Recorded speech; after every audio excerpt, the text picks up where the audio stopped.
করে। এই ছেলেটার মা কত ভাগ্যবান, এই ছেলেটার বাবা কত ভাগ্যবান।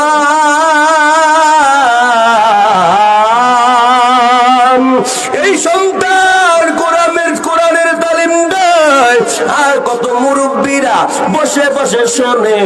আনাস ইবনে আমের বসে বসে কোরআনুল কারীমের দর্শ শোনার পরে যখন শেষ হয়ে গেল, এইবার আনাস ইবনে আমের জিজ্ঞেস করে অন্য অন্য মুসল্লিদের কাছে, এই ছেলেটাকে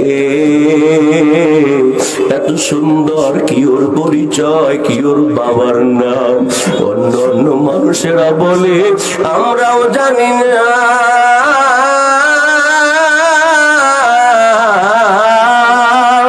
ওর বাবার নাম নাকি আনাস ইবনে আমের, আমরাও কেউ দেখি নাই।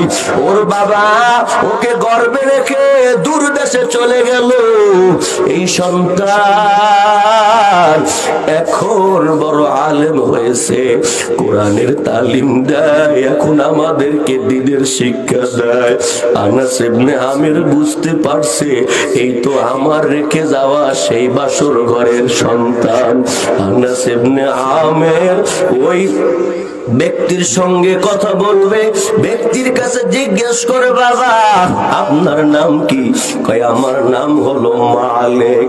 ওরে বাবা, এই মালিক কোন মালিক জানো? ইনি হলো ইমাম মালিক রহমাতুল্লাহি আলাইহি। ও বাবা মালিক,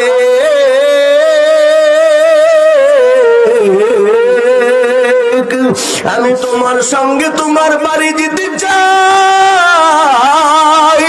আমি তোমার অনুমতি নিয়া, তোমার মা যদি অনুমতি দেয় তাহলে তার সঙ্গে আমি একটু কথা বলবো। আর ইমাম মালিক রহমাতুল্লাহি আলাইহি তাকে নিয়ে যখন যায়, সংক্ষেপ করে বললাম, মায়ের কাছে গিয়ে বলে, মা একজন লোক আসছে আমাদের দরজায় দাঁড়ানো। কয় লোকটা দেখতে কেমন? এইরকম এইরকম মা। কয় তার নাম জিজ্ঞেস করো। তার নাম জিজ্ঞেস করার পর আনাস ইবনে আমেরের সন্তান ইমাম মালিক রহমাতুল্লাহি আলাইহি যখন তার মায়ের কাছে বাবার নাম বলল, যা বাবা মালিক, তাড়াতাড়ি করে তাকে ঘরে নিয়ে আয়। ওই কেউ না আজকে থেকে 24 বছর আগে তোকে গর্ভে ধারণ করিয়া তোর বাবা আনাস ইবনে আমের চলে গিয়েছিল। তোর বাবা তাকে তাড়াতাড়ি করে ঘরে নিয়ে আয়। ইমাম মালিক রহমাতুল্লাহি আলাইহি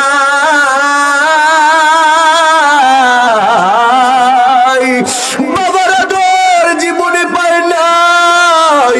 আজকে বাবারে পাইয়া বুকের সাথে বুকটা লাগাইয়া চোখের পানি ফেলে কাঁদে আর বলে, বাবা কোথায় ছিলা 24টা বছর? তোমাকে আমি জীবনে পাই নাই, তোমার আদর কেমন আমি জানি না। ওই ইমাম মালিক রহমাতুল্লাহি আলাইহি বাবাকে জড়াইয়া ধরে কাঁদে, বাবাও কাঁদে। বাবা ইমাম মালিক, তোমার মা বলেছিল কোনো কল্যাণ নেই তো। আমার জীবনে যত সম্পদ অর্জন করেছি রে বাবা, সব চাইতে শ্রেষ্ঠ সম্পদ তুমি আমার সন্তান।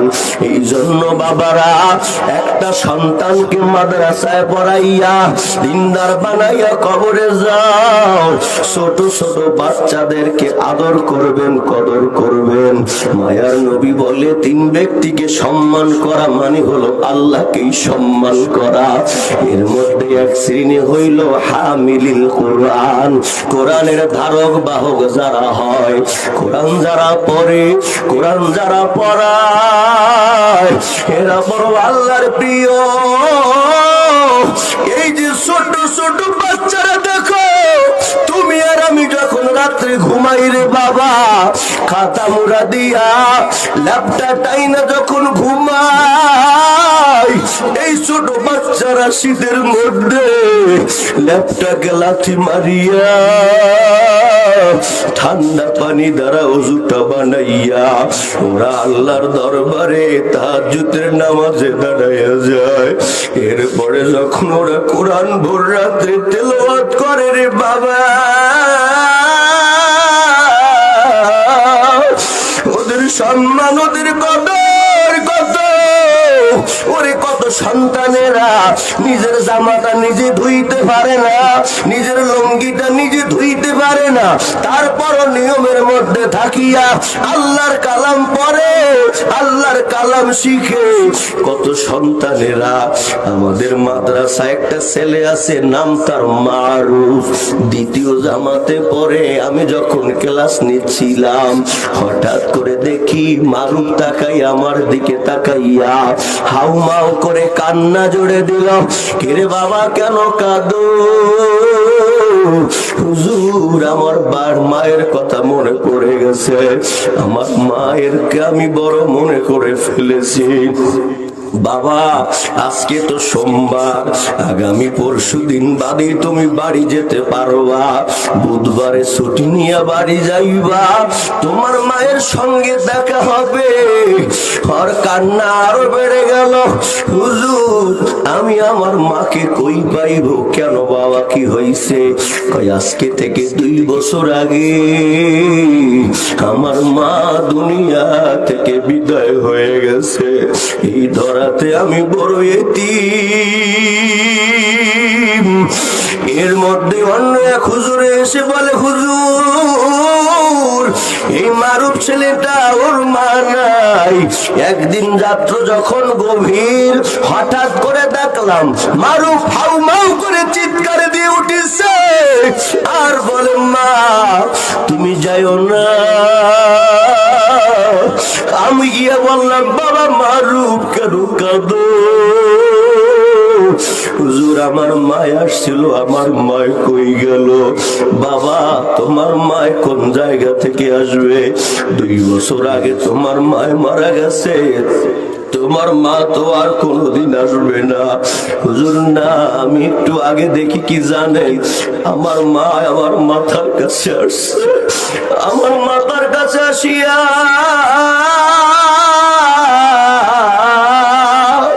আমার মাথার মধ্যে হাত বুলায় আর আমার কপালে চুমু দেয় আর বলে, বাবা মারু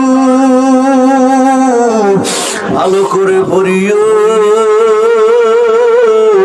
আমি দেখে যেতে পারি না।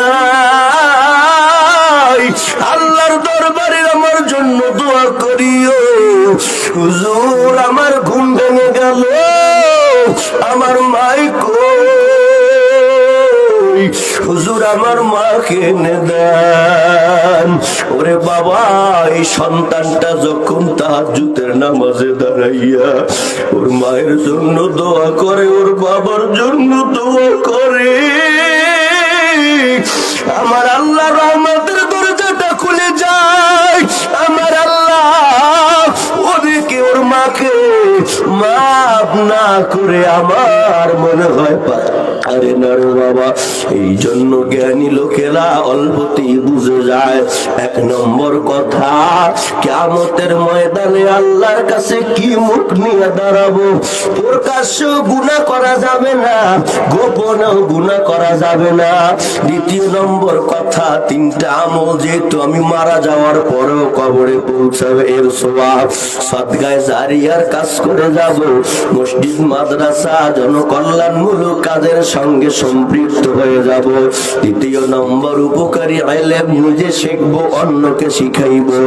3 নম্বর, ছেলেটাকে আলেম বানাইয়া দুনিয়া থেকে বিদায় হব। কারণ আমার দুনিয়ার জমিনে যত সম্পদ আছে, সবচাইতে বড় সম্পদ হলো একটা নেককার সন্তানের বাবা হওয়া। আমি যখন মারা যাব, আমার সন্তান আমার জন্য দোয়া করবে। আপনাদের কাছে আমি দোয়া চাই, আমিও দোয়া করি আমার একটা অন্য জায়গায় যাওয়া লাগবে। আমি যদি হায়াতে বেঁচে থাকি, আপনারাও যদি বেঁচে থাকেন, হয়তোবা অন্য কোথাও আবার দেখা হতে পারে। সবাই যেন কিয়ামতের ময়দানে আল্লাহ রব্বুল আলামিনের কাছে আমরা যেন সহি শুদ্ধ মুখ নিয়া, যে আমল নিয়ে আল্লাহর দরবারে